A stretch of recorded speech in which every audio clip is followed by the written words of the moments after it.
और इस बारे में ढेर सारी बातें करने के लिए आज हमारे साथ शहर के जाने माने आईवीएफ सेंटर श्रद्धा आईवीएफ से डॉक्टर श्रद्धा है। Ma'am, welcome to Red FM.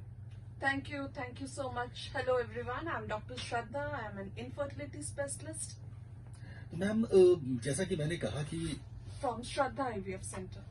तो मैम, जैसा कि मैंने आपसे कहा कि मेल फर्टिलिटी भी एक टर्म है जिसके बारे में अब लोग बातें करने लगे हैं। पहले तो ये एकदम टबू था, तो आप क्या कहना चाहेंगे इस पे?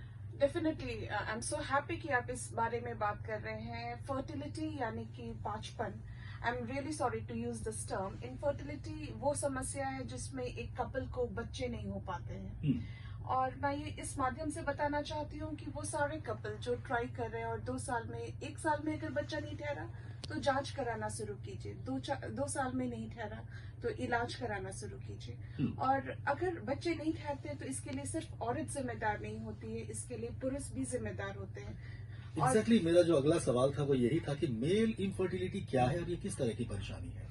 मेल इनफर्टिलिटी वो कंडीशन है जिसमें पुरुष का जो धात होता है उसमें जो सेमेन कहते हैं उसमें स्पर्म का काउंट प्रॉपर रिक्वायर्ड जो होता है वो नहीं होता है. इसके बहुत सारे कारण हैं. उसके जेनेटिक कारण होते हैं, बनने में दिक्कत होती है, उसके हार्मोनल प्रॉब्लम्स होते हैं. कारण तो बहुत सारे हैं लेकिन बहुत सारे ऐसे भी कारण हैं जिनके इलाज होते हैं. तो मैम, अगर मेल और फीमेल दोनों मिलाकर बात करें तो इनफर्टिलिटी कितने तरह की होती है? इनफर्टिलिटी सबसे पहले अगर हम लोग फीमेल में बोलें तो फीमेल में या तो ओवरी में अंडा कम बन रहे हैं, वो एक कारण हो सकता है. फीमेल में या तो उसके ट्यूब्स जिसको कि नली कहते हैं उसमें कोई प्रॉब्लम हो, बच्चेदानी में कोई प्रॉब्लम हो, या फिर पुरुष के जो धात है जो सेमेन में स्पर्म की कमी हो, ये कारण हो सकते हैं. और कभी कभी ऐसा भी होता है कि ये सारे ठीक हो और फिर भी बच्चा नहीं ठहर रहा हो तो उसको हम लोग अनएक्सप्लेन्ड इनफर्टिलिटी कहते हैं. ओके, तो लाइफस्टाइल का कितना असर पड़ता है? बहुत बड़ा असर पड़ता है. इनफैक्ट अभी जो हम लोग का चेंजिंग लाइफस्टाइल है, जो हम लोग वेस्टर्न कल्चर से जो इन्फ्लुएंस होते जा रहे हैं, वो एक बहुत बड़ा कारण है इनफर्टिलिटी का.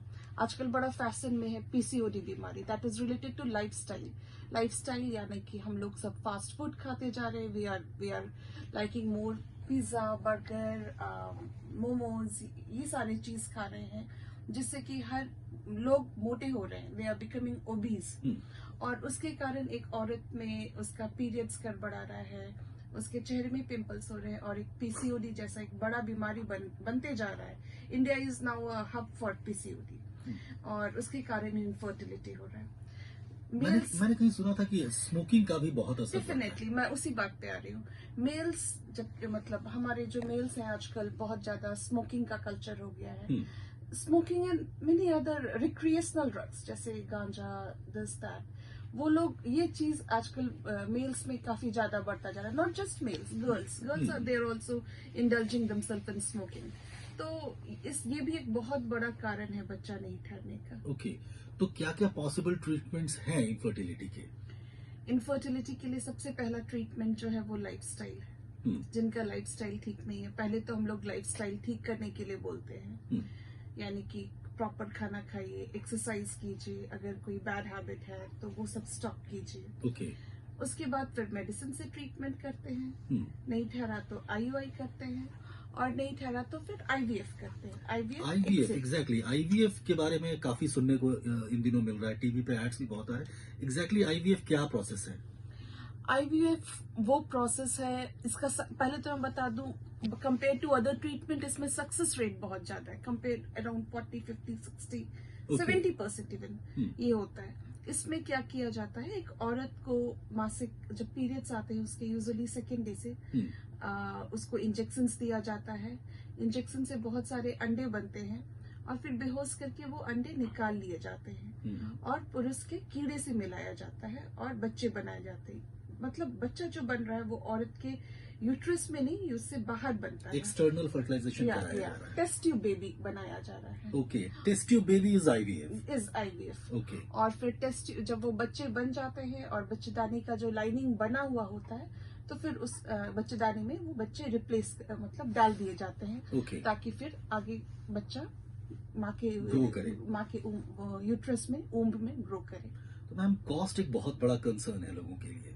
यस, कॉस्ट एक बहुत बड़ा कंसर्न है लोगों के लिए, क्योंकि मैं बताना चाहती हूँ आईवीएफ के जितने भी इंस्ट्रूमेंट्स हैं, most of the instruments foreign से मंगाए जाते हैं। अभी तक इंडिया में बनना शुरू नहीं हुआ है। जो केमिकल्स रिएजेंट्स यूज होते हैं वो सारे विदेश से आते हैं। इवन जो मेंटेन करने के लिए, जो क्लीन करने के लिए, जो लैब को क्लीन करने के लिए जो होता है वो काफी महंगे होते हैं। तो maintenance cost is too high in IVF, इसलिए आईवीएफ काफी महंगा है। बट मैं बता दूं कि अगर आप थोड़ा सा पैसा आप जमा करते हैं और खर्च करते हैं, इन्वेस्ट करते हैं आईवीएफ में, तो अगर आपको बच्चा ठहरता है तो ये खुशी बहुत बड़ा है। बिल्कुल, क्योंकि आजकल तो लोग ऐसे भी फॉरेन घूमने जाते हैं, हर साल फॉरेन घूमने जा रहे हैं, यहाँ घूमने जा रहे हैं, वहां घूमने जा रहे हैं। तो वो पैसा बचा के अगर वो एक आईवीएफ करा के एक बच्चे जिनको बच्चा नहीं ठहरा है और उनको अगर बच्चा हो जाए तो इससे बड़ा खुशी तो बिल्कुल। पहले ये सब ट्रीटमेट इंडिया में था भी नहीं, अब इंडिया में आ चुका है, तो ये ऐसे ही कॉस्ट इफेक्टिव हो गया। बिल्कुल।